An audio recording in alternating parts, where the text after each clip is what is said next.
Señor, en el nombre de Jesús te bendecimos, te damos las gracias por estar aquí reunidos.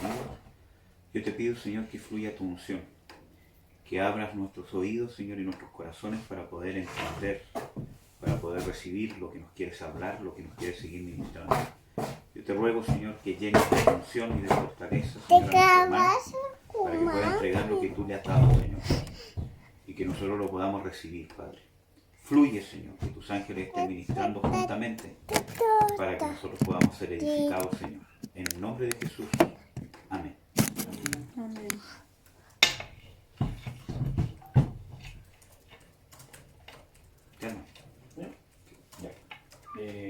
Me tocó el tema de perseverando en las pruebas y las aflicciones. ¿Ya? Este estudio, la verdad no sé si va a ser cortito, pero yo tengo varios versículos, pero el Señor primeramente puso en mi corazón a hablar un poco de lo que es una prueba y una aflicción. ¿Ya? Porque hay veces que se pueden tomar por lo mismo, la aflicción es una prueba, la prueba es una aflicción, la tentación, todo el tema. Entonces la Biblia, por lo menos, puse 3 palabras distintas para prueba y para aflicción que ocupa el Señor. Una de las palabras para prueba, empezando por prueba, es backhand, pero, por ejemplo, esa es escudriñar, poner a prueba o tentar, que tiene cierta relación con la tentación. Y esa aparece en Proverbios 17:3, Génesis 42:15. No lo busquemos, solamente lo voy a mencionar, para que sepan más o menos dónde está. En 1 Corintios también se encuentra. Y después, la segunda definición que puedo encontrar es nazar, que es practicar, probar, tentar nuevamente y tratar. ¿Verdad? Después lo vamos a ir hablando un poco más, que está en Salmos 26:2, Génesis 22:1, Isaías 7:12. Y otra de las pruebas que habla el Señor es doquimé, que es experiencia, mérito, prueba. ¿Ya? Obviamente prueba, pero a esta prueba se refiere a finalizar, al hecho de que cuando yo paso una tribulación, el proceso de la prueba, cuando llegué al final de esa prueba, cuando ya pude pasar el proceso que el Señor quería que yo pasara. En Romanos 5:4, 2 Corintios 2:9, Filipenses 2:22 y varios más que solamente puse 3 por palabra. Y luego está aflicción, que una es oní, que es angustia, esfuerzo, miseria. Y esa se encuentra en Génesis 12:11, en Éxodo 3:7, Deuteronomio 16:3 y algunos más. Después, para aflicción, está cacosis, que es maltrato. Y esta la ocupa solamente una vez en Hechos 7:34. ¿Cómo Esteban? Creo que sí. Es el único pasaje donde está la aflicción, que se llama cacosis, es usada y significa maltrato. Y la aflicción, la tercera que puse aquí es deslipsis, que no sé cómo se dice, perdón por no poder decir, pero es presión, angustia, atribular, persecución. Algunos de sus significados, que está en 1 Corintios 7:28, Mateo 13:21 y Juan 16:33. Si bien tienen cierta relación, obviamente el Señor tiene varias palabras para poder definirlo, pero tienen un significado importante basándose en lo que el Señor quiere decir. Hay varias, no son las únicas 3 que hay para estas palabras, pero hay algunos ejemplos para que vayan entendiendo más o menos el tema de la prueba. Por ejemplo, la primera que dije, que es backhand, es poner a prueba, escudriñar, ver dentro de la persona, intentar saber qué es lo que está pasando y qué es lo que siente su corazón. Cuando el Señor nos pone a prueba, de eso se trata, de saber qué vamos a elegir nosotros, dependiendo de la situación en la que estamos, qué es lo que nosotros vamos a pasar. Y la aflicción, como podemos ver con Oní, es angustia, miseria. Es un momento en el que yo me siento angustiado, me siento en miseria, me siento mal. Cuando me hacen maltrato, por ejemplo, en cacosis, que lo ocupa en Hechos 7:34, la angustia, la persecución. Esas son las diferencias, algunas de las diferencias que hay. Entonces, el primer punto es por qué el Señor nos pone pruebas en el camino, o aflicciones o tentaciones. Entonces quiero que nos vayamos a Hechos 14:22 para empezar a ver esto.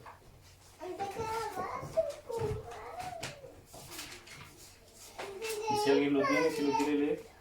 14, ¿cuánto? 22. Hechos 14:22. Confirmando los ánimos de los discípulos, exhortándoles a que permaneciesen en la fe y diciéndoles: es necesario que a través de muchas tribulaciones entremos en el reino de Dios. Amén. Como aquí ven, ocupa la palabra tribulaciones, pero que lo podemos poner en el contexto de que a través de mucha aflicción, muchas pruebas. A eso voy, en el tema de la tribulación que aquí se menciona, no hace solamente al hecho de sentirse mal, sino que menciona todo el proceso que uno vive en esa aflicción, en el proceso de cuando yo estoy en angustia, ¿qué es lo que debo hacer? Aquí lo dice, a que permaneciesen en la fe, diciéndoles: es necesario que a través de muchas tribulaciones entremos al reino de Dios. O sea que, ¿por qué el Señor nos prueba? ¿Por qué el Señor nos pone, como aquí dice, tribulaciones en nuestro camino hacia Dios? ¿Por qué nos quiere probar? Quiere saber cuáles van a ser las decisiones que nosotros vamos a tomar en las diferentes circunstancias que vamos a tener en la vida. Luego tenemos Santiago 1:12. Si quieren, lo espero, yo se lo voy a leer yo.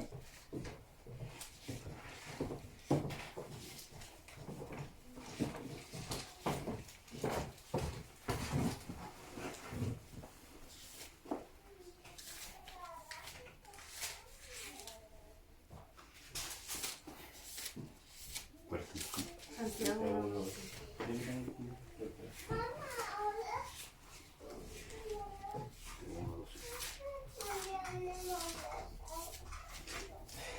Dale, ¿no?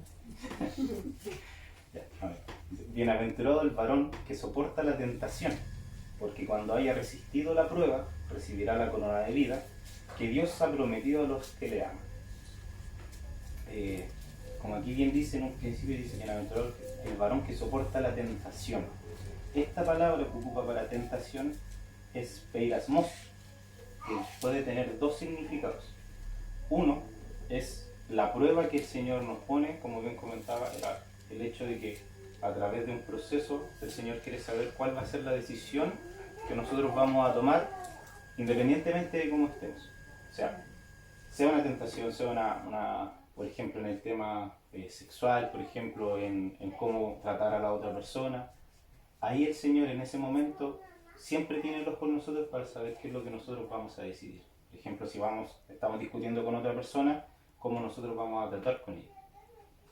Entonces, todos esos procesos de prueba, ese es uno de los significados que puede tener.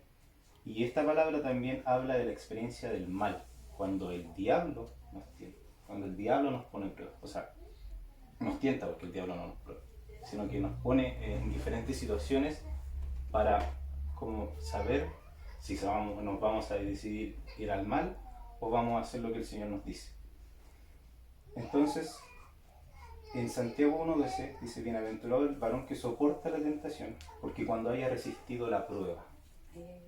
Aquí está mencionando a que en esa situación, cuando nosotros pasemos la prueba que el Señor nos pone, si la pasamos según su justicia y sus verdades, vamos a ser bienaventurados y nos vamos a recibir la corona de vida que Él nos ha prometido. Entonces, como se puede ver acá, cuando estamos en tentación, cuando estamos en ese proceso, el Señor siempre va a estar con el ojo encima de nosotros, esperando a ver qué es lo que nosotros vamos a decidir. Y en 1 Corintios 10, del 12 al 13,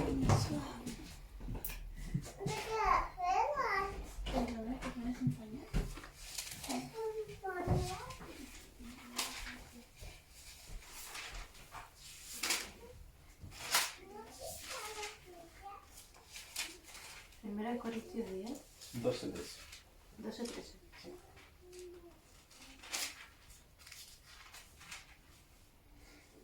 ¿Amén? Dice: así que el que piensa estar firme, mire que no caiga. No os ha sobrevenido ninguna tentación que no sea humana, pero fiel es Dios, que no os dejará ser tentados más de lo que podéis resistir, sino que dará también juntamente con la tentación la salida, para que podáis soportar. Entonces, en este pasaje quería empezar ya más de lleno con lo que vamos a ver. Es que en el versículo 13 dice, no os ha sobrevenido ninguna tentación que no sea humana. Y luego dice, pero fiel es Dios, que no os dejará ser tentado más de lo que podéis resistir, y que nos dará una salida juntamente con esa tentación. Acá se refiere y hace referencia a que el Señor no nos tienta. El Señor en ningún momento nos va a tentar con algo porque sí. No va a querer que nosotros pasemos un momento de tribulación si Él no tiene un propósito para nosotros. O si Él no quiere que nosotros crezcamos juntamente con Él en ese momento. Y dice que las tentaciones no son de Dios. Hay un pasaje que dice que Dios no tienta a nadie. Entonces, y acá nos dice el punto importante que yo quería resaltar, si dice, si no quedará también juntamente con la tentación la salida. Y esos van a ser los puntos que vamos a hablar ahora en un poco. Porque el Señor, si bien permite que nosotros seamos tentados, pasemos por tribulaciones, tengamos pruebas, Él quiere que nosotros sepamos cuál va a ser la salida, sepamos cuál va a ser nuestro proceso de decir, estoy pasando por este momento, sea una angustia muy fuerte, sea una depresión, por ejemplo, como hablaba ayer los pastores, ¿qué es lo que nosotros vamos a hacer en ese momento?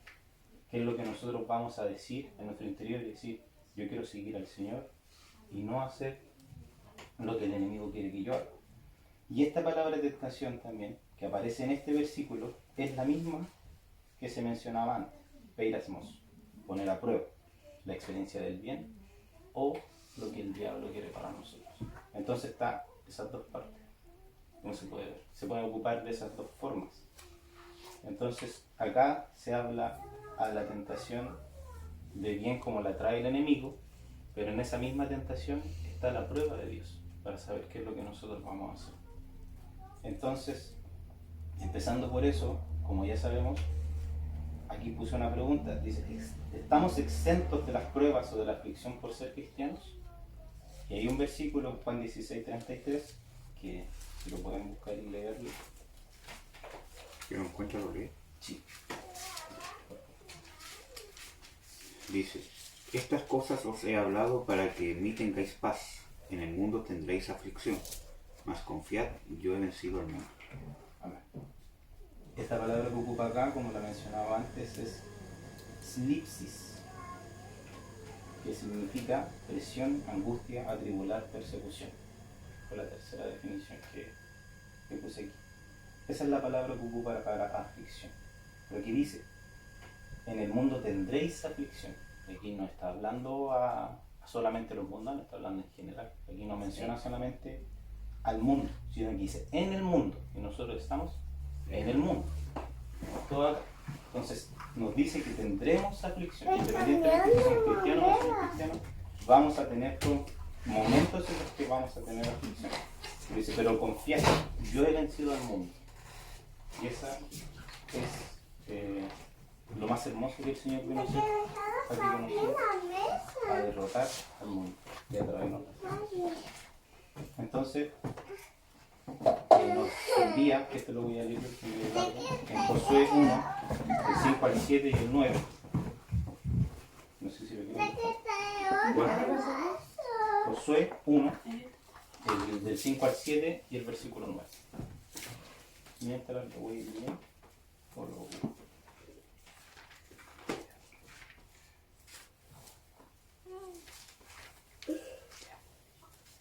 Esta es la historia de Josué, servidor de Moisés.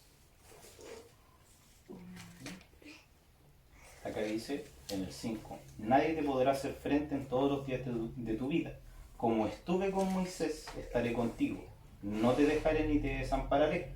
Esfuérzate y sé valiente, porque tú repartirás este pueblo por la tierra de la cual juré a sus padres que le daría a ellos. Solamente esfuérzate y sé valiente, para cuidar de hacer conforme a toda la ley que mi siervo Moisés te mandó.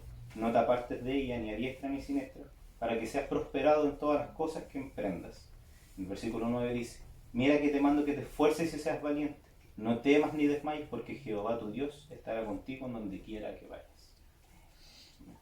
Entonces, como podemos ver acá, Josué se le dio la tarea de llevar al pueblo a donde debería llegar, o sea, donde tenía que llegar el servidor de Moisés, y le dice 3 veces, esfuérzate y sé valiente.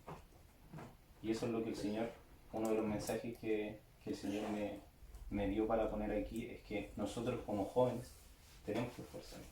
No podemos pasar por un momento de tribulación así como, no, el Señor está conmigo, listo. Voy a pasar este momento como si. Nos dice, esfuérzate y sé valiente, y se lo repite 3 veces en 4 versículos.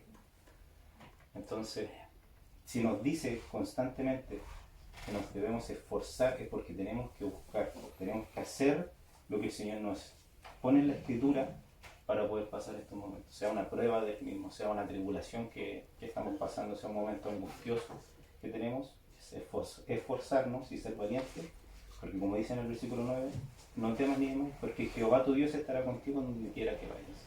O sea, Él va a estar con nosotros independientemente de lo que estemos pasando, pero nos manda a esforzarnos y ser valientes. Nos manda que tenemos que seguir buscando de Él, haciendo lo que Él dice, no podemos dejarlo. Entonces, ¿qué herramientas nos da el Señor? Que nos dice que nos esforcemos, ¿en qué nos tenemos que esforzar? ¿Qué herramientas nos da el Señor para poder escapar de estos momentos difíciles? En Efesios 6, 18, vamos a empezar con estos puntos.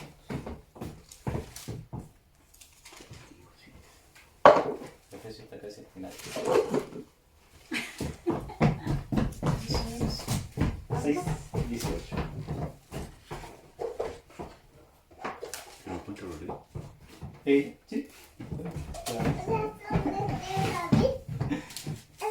Orando en todo tiempo, con toda deprecación o oración y súplica en el Espíritu, y velando en ello con toda instancia y suplicación por todos los santos. Como ven acá, en el versículo 18 dice, orando en todo tiempo, con toda oración y súplica en el Espíritu. Y esto fue uno de los temas que, si no me equivoco, tenemos que orar en todo tiempo. Tenemos que buscar de Él todo tiempo, sobre todo en momentos de aflicción. Si leemos algunos de los pasajes anteriores, en el 16, por ejemplo, dice, sobre todo tomad el escudo de la fe, con que podéis apagar todos los dardos de fuego del enemigo, del maligno. Aquí en la Reina Valera 1960 dice eso. En el 16, tomad el yelmo de la salvación y la espada del Espíritu, que es la palabra de Dios, orando en todo tiempo, con toda oración y súplica en el Espíritu. O sea que tenemos que tomar la fe que el Señor nos da y ponerla en práctica. Tenemos que tener la fe suficiente para poder decir, yo voy a vencer a Dios. Independientemente de la tentación que me traiga, de la tribulación que me traiga, con la fe voy a poder resistir todo eso. Orando, y ahí nos dice, orando en todo tiempo. No es solamente decir que yo ganamos por fe porque creo en Dios voy a salir de esta tribulación, sino que nos dice, orando en todo tiempo. Y súplica en el Espíritu, o sea que tenemos que estar en esa condición espiritual, tenemos que tener el Espíritu para poder resistir todas estas pruebas.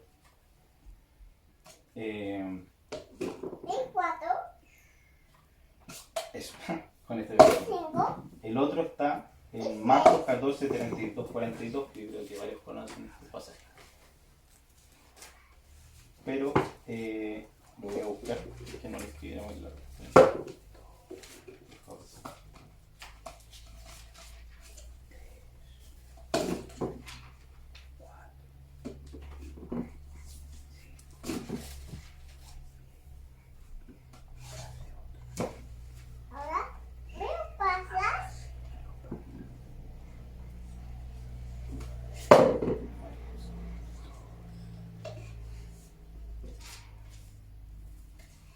Marcos 14, 32 en adelante.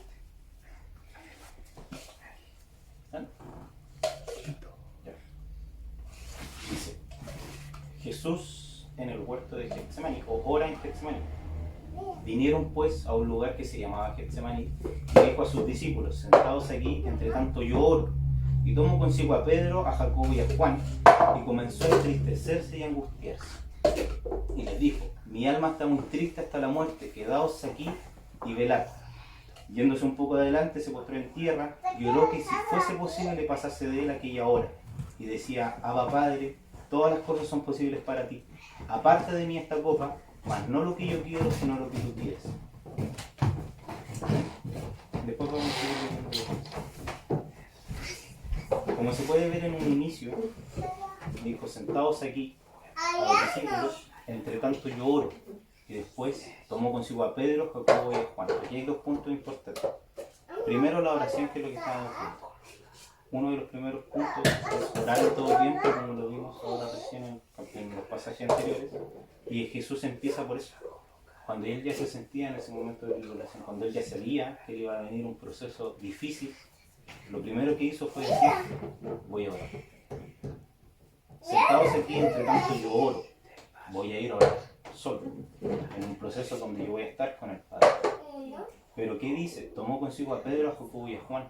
Aquí también nos dice que no necesariamente cuando estamos en un proceso de tribulación nosotros tenemos que hacerlo solos, sino que él se acercó a 3 de sus discípulos y le dijo, acompáñenme, vengan conmigo, pero él va a orar, pero va a estar en comunión con los demás, él va a estar en comunión con sus discípulos, o sea, él va a estar ahí con los demás, porque no, el Señor nos manda también a poder confiar en el que tenemos al lado, a poder decir, tengo un problema, necesito consejo, necesito ayuda, necesito compañía.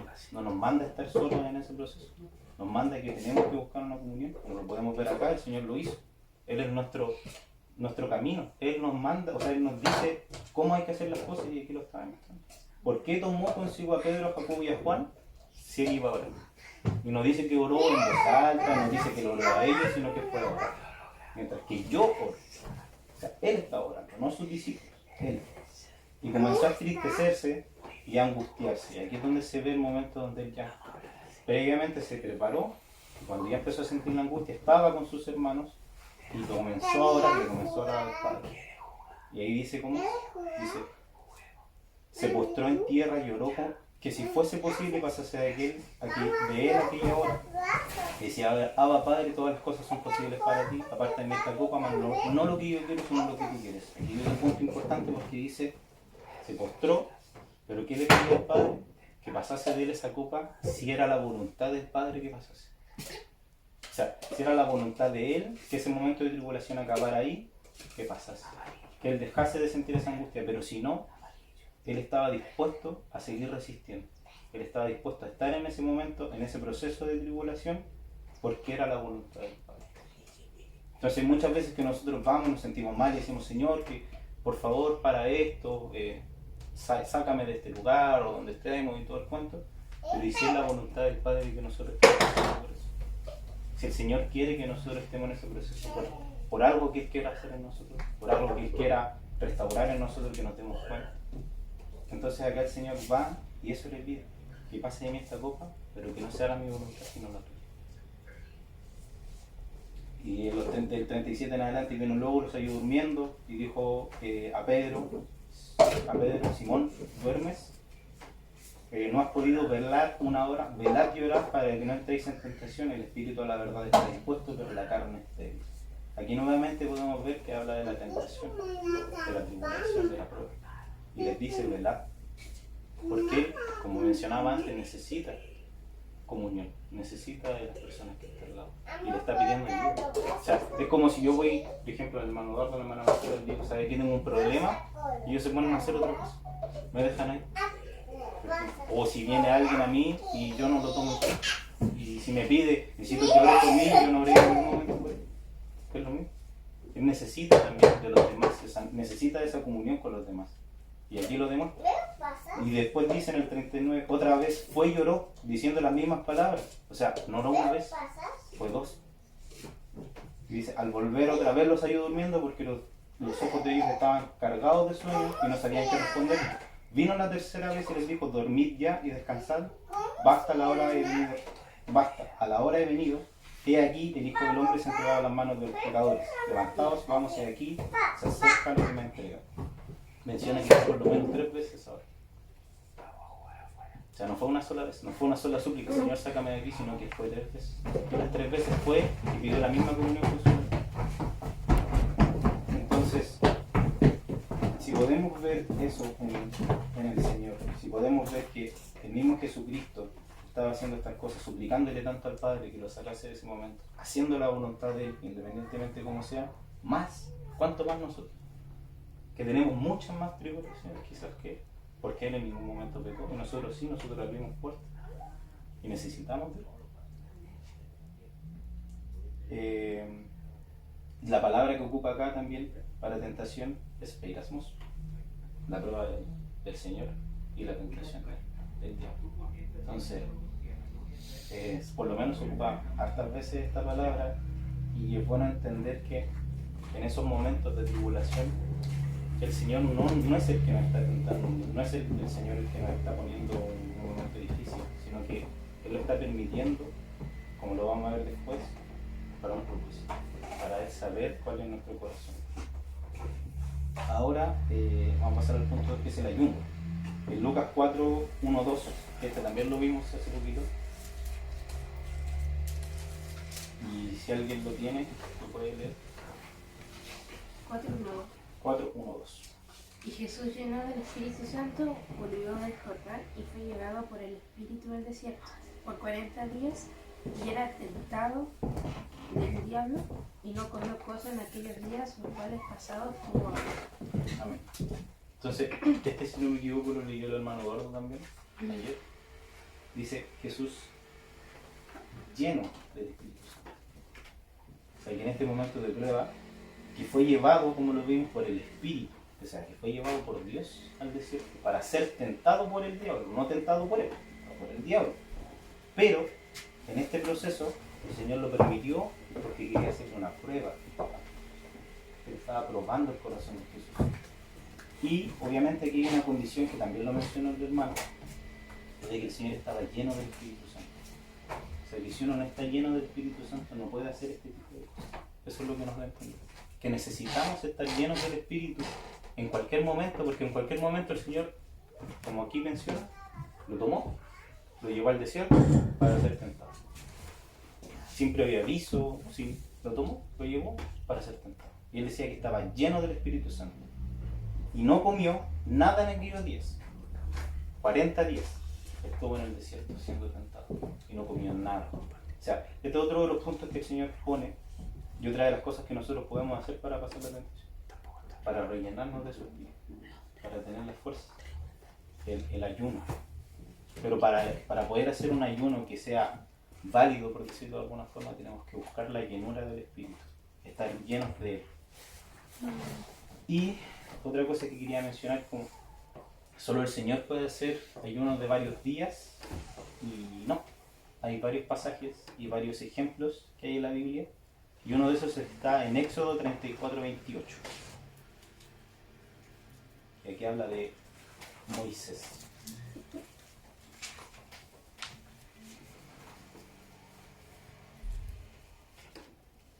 Dice, y él estuvo allí con Jehová 40 días y 40 noches.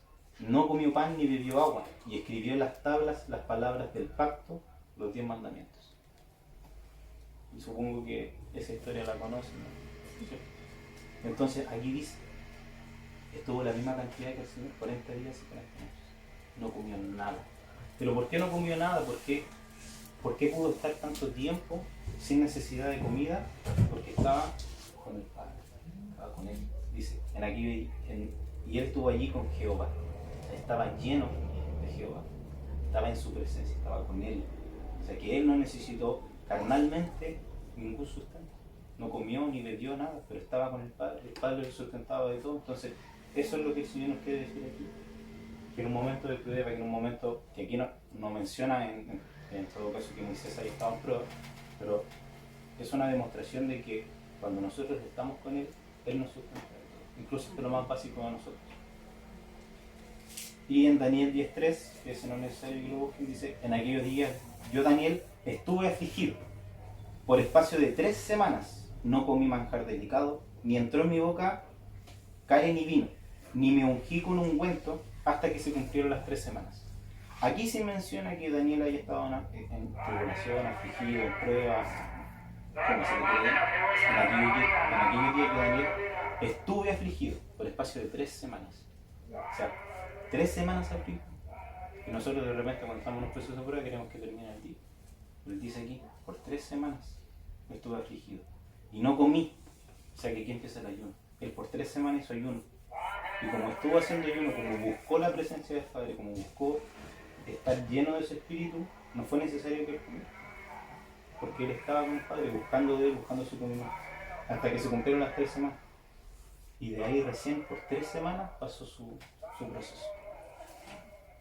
Entonces, el ayuno y el orar, como se pueden ver, son súper importantes para estos momentos. El tercer punto es la alabanza. Y este sí lo podemos buscar para poder entender un poco más. Que es Segunda de Crónicas 20, 21, 22. Si alguien lo quiere leer. A ver.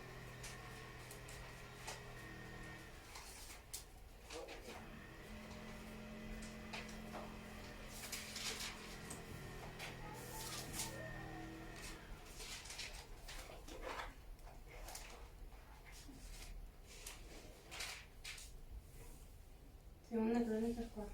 20, 21, 22.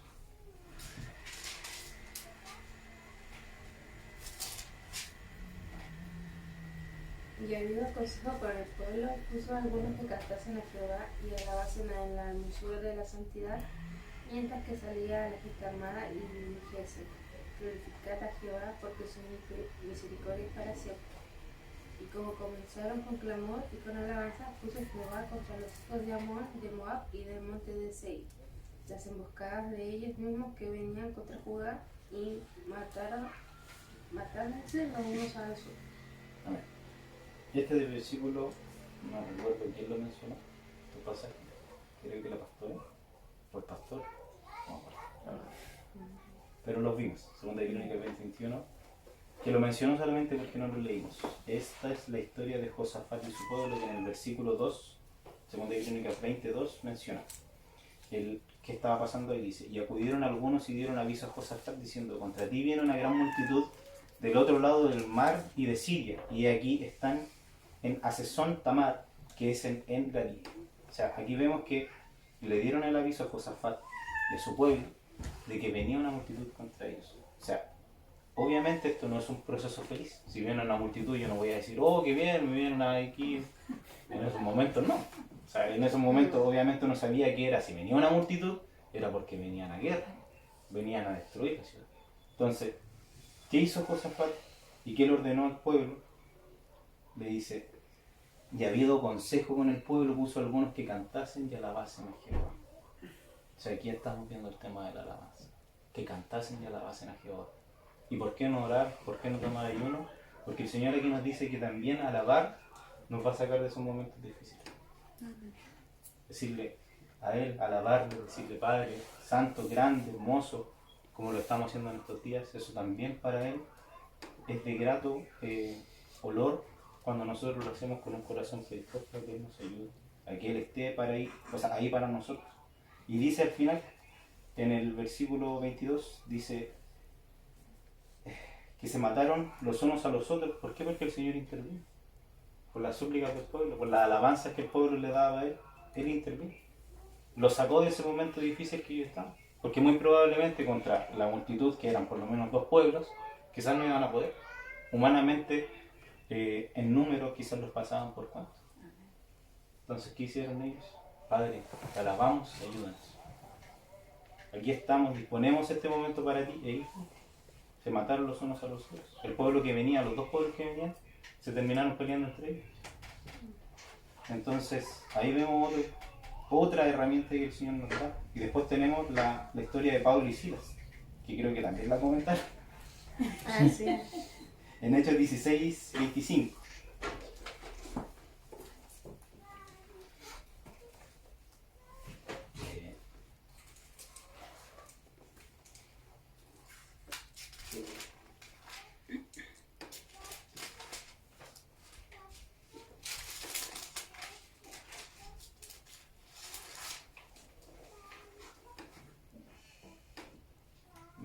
Antes para dar un contexto, bueno, que ya lo sabemos, Pablo y Silas estaban en el pueblo, hoy no recuerdo el pueblo, pero apareció la mujer con este espíritu pitónico en Filipos, gracias,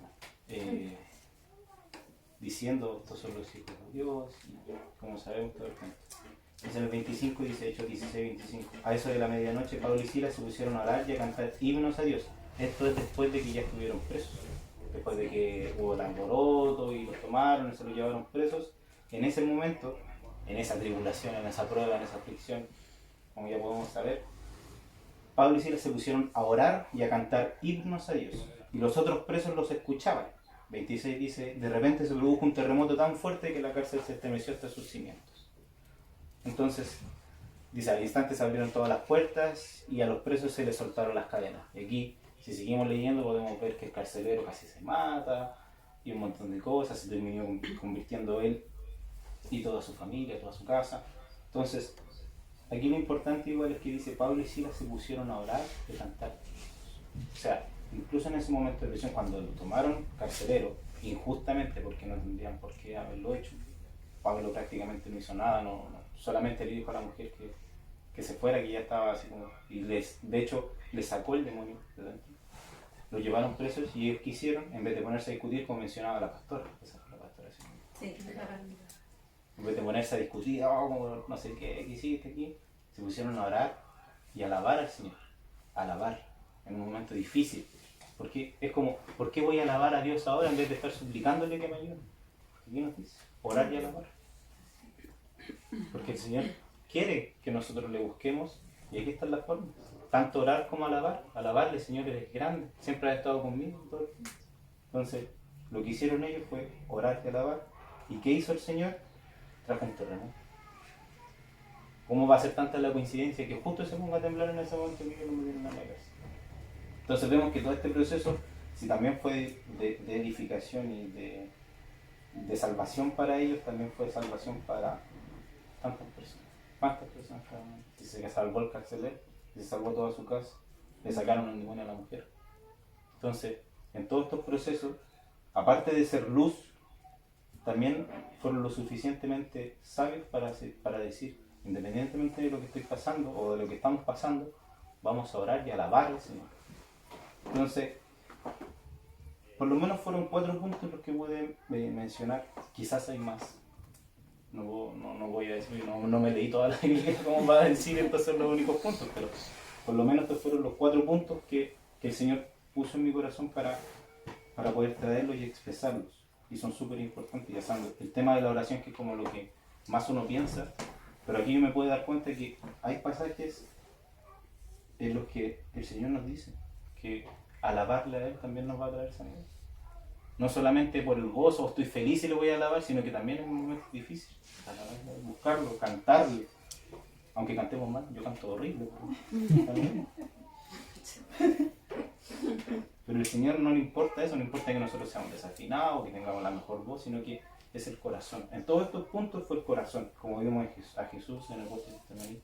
Se preparó, lo buscó con un corazón humilde, se postró ante el Padre, pidiendo la ayuda. Entonces, todos ellos en momentos difíciles estuvieron ahí buscando de Él, sea como le haya venido en ese momento al corazón, sea con una alabanza, orando 1 hora, orando 5 minutos. Si tú estás con un corazón dispuesto para que el Señor te ayude, Él lo hace. Y de las cosas más increíbles, o sea, con el tema del pueblo, ahora como se pelearon entre ellos, el terremoto que apareció, son señales grandísimas, o sea, algo sobrenatural, increíble. Pero de repente el Señor no hace tantas hazañas grandes para salvarnos, sino que simplemente nos da paz. En un momento difícil nos da paz y nos dice, esto tienes que hacer. Amén. Y yo creo que todos aquí hemos pasado por un momento así, de buscar de Él y decirle, Padre, te necesito, y Él lo único que hace, nos trae paz. Un momento cuando estoy peleado, por ejemplo, con otra persona, dice, perdónalo y listo. A mí por lo menos me pasó con mi padre, que yo estuve muchos años sin conocerlo, lo tuve que buscar por necesidad, por el tema de la universidad. Y como hablaba el pastor, el buscar el perdón de la otra persona, independientemente de que nosotros pensemos que no se lo merezca, fue un momento difícil.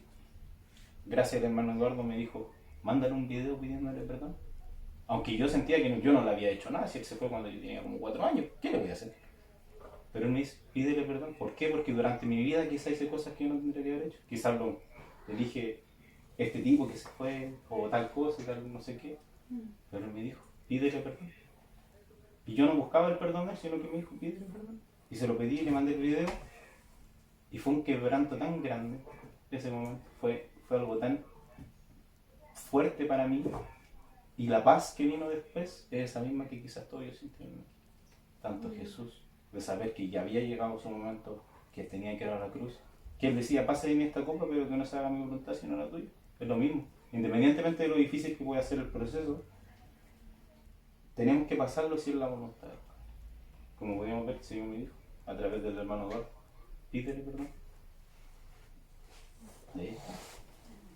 Tantos años que estuve yo con rencor, con remordimiento, pasó eso, ni un problema.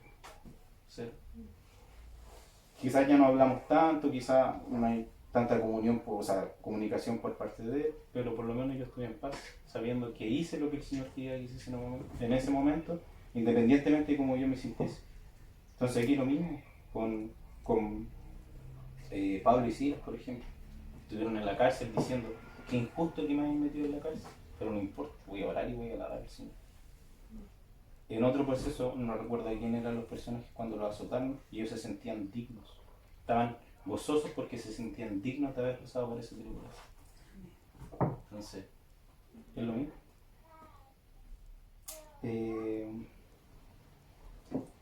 Y para terminar, lo voy a leer yo. En Romanos 8:26 nos dice: y de igual manera el Espíritu nos ayuda en nuestra debilidad, pues que hemos de pedir como conviene, no lo sabemos, pero el Espíritu mismo intercede por nosotros con gemidos indecibles. Si no me equivoco, usted también lo mencionó, hermano, que es lo que hablaba al principio cuando tenemos que estar llenos. Espérenme.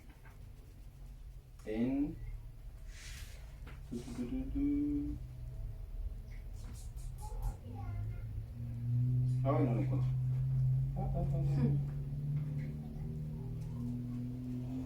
No. Pero cuando hablaba de estar lleno del Espíritu, o hacer oración en el Espíritu, porque el Espíritu va a ser el que intercede por nosotros. El Espíritu nos ayuda en nuestro momento, en nuestra debilidad, porque cuando nosotros estemos pidiendo al Señor, sea en oración, en ayuno, en alabanza, en lo que sea que el Señor nos ponga en el corazón, el Espíritu Santo, si estamos llenos de Él, Él va a ser el que va a llevar esa petición que nosotros tenemos a Dios. Entonces, Él va a interceder con nosotros con gemidos indecibles.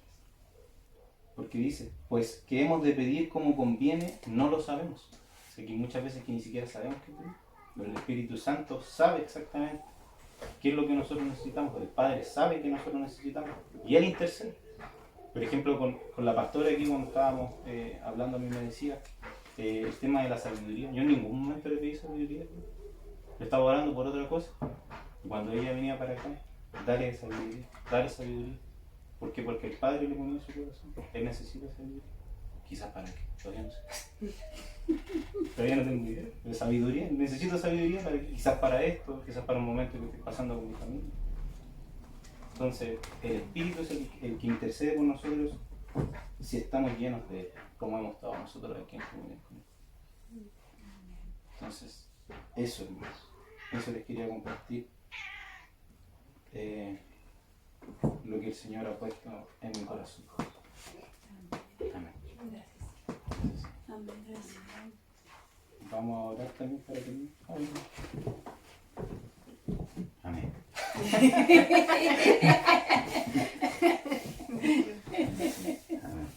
Antes de orar, quisiera ver si puedes repasar los puntos que hiciste, solo en nombrarlos.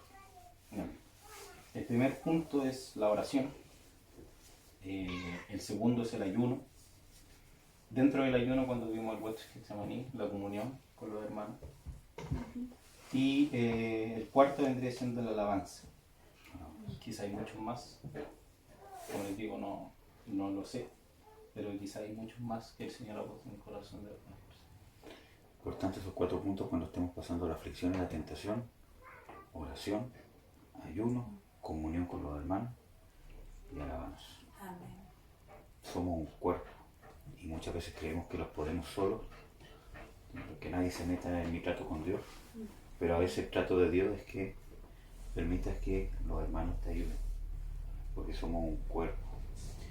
Por ejemplo, este dedo, el dedo guatón, es muy fuerte, quizás es más fuerte que todos los otros dedos porque tiene más músculo, pero por muy fuerte que sea, necesita de los otros dedos. No puede solo. ¿Ya? Vamos a orar. Sí, sí puede. Vamos a orar. Vamos a orar mientras tanto. Señor, en el nombre de Jesús te quiero dar las gracias por Franco, Señor, por esta palabra, Señor, que le has dado, Señor, y por la unción que ha fluido por medio de él para bendecirnos, Señor. Quiero darte las gracias, quiero glorificarte y darte la gloria a ti, Señor, por lo que ha hecho en su vida, por lo que ha hecho en nuestras vidas, Señor. Que esta palabra se arraigue en nuestros corazones, que cuando estemos en la tribulación, en la tentación, en la prueba, en la dificultad, tú, Espíritu Santo, nos traigas a memoria la oración, nos traigas a memoria el ayuno, la comunión y nos traigas la alabanza en los momentos de aflicción. Tráenos la memoria para que podamos ejercitar esta palabra de una forma práctica, Señor, y podamos vivirla, Señor.